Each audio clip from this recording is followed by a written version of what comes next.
Trump versus Cuomo. The commander-in-chief again calling out the New York governor, Andrew Cuomo, over his comments regarding America's greatness. Well, at a White House event yesterday, the event was honoring Border Patrol and ICE officers. Listen to this. Any politicians that get up and say that our country was never great, you heard that. I think that's the end of that career.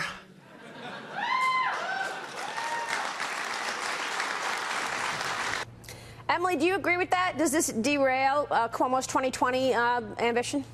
I mean, that sounds like an overstatement. It sounds like hyperbole. I honestly don't think it is. I think the president is actually pretty correct here. What Andrew Cuomo said is, I mean, he's put himself in an incredible hole to dig out of, because even his walk back of it, he's saying he actually believes the opposite, right? Oh, his walk back was like, of course, America's always great. We all know that. That's a complete opposite of what he said with clarity and confidence and on camera just days before. And the sentiments of that are something that nobody in this country agrees with by and large. So, and not only that, I mean, it's something that's offensive to a lot of people, to a lot of Americans, for people who fought and died for this country and the freedoms we have in this country. So I actually think, you know, he's clearly not ruling out his 2020 run, but I think this is a huge, even though it's just a few words on one day, I think this is going to be a huge obstacle for any presidential ambitions that Andrew Cuomo has. Wow, you think so?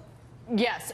Andrew Cuomo, worst retail politician ever. I said that on The Five yesterday. This is the guy who goes down to Texas and eats ribs with a knife and a fork and then tries to cut the corn off the cob. He is so disconnected. And how do you foul up having a last name like Cuomo? He should be, in theory, at least a superstar in New York, and he's worried about shifting left, worried about Cynthia Nixon, right? That's where we are in this country. I know that he's always been very proud of his Italian upbringing and his Italian roots, that his family came to this country, loved America. I think he was trying to do a play on words on America, you know, make America great again. And he was trying to look like he's going to be the person that's going to help women and going to help. I mean, but it totally backfired on him. But this is so bad. He makes Hillary Clinton look like a palatable candidate for 2020. That's how bad he was. Yeah. I really don't understand how he's going to come back from this. I don't. Because again, he comes from a deficit anyway, because he can't communicate. The only time I've ever seen him, quite frankly, communicate that the real guts of his personality is on this show. He said, "Don't get my Italian up, Maria." Remember that? Yes, yes. That's what, if you're going to run for office and try and connect with people on a rope line in Des Moines, then you got to be that person and not the jerk that we saw the other day. I think the bigger story in all of this, tell me if you agree, is the fact that if you say anything that's moderate in the Democratic Party, you're going to be blown off by the leadership of the Democratic Party. It's been hijacked so far to the left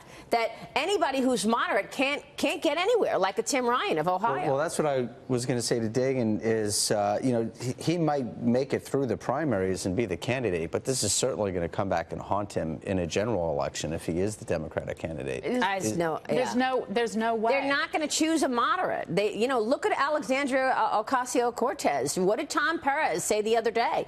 The head of the DNC said she's their future. All the way to the left, they're looking at people like her, Bernie Sanders, as their future.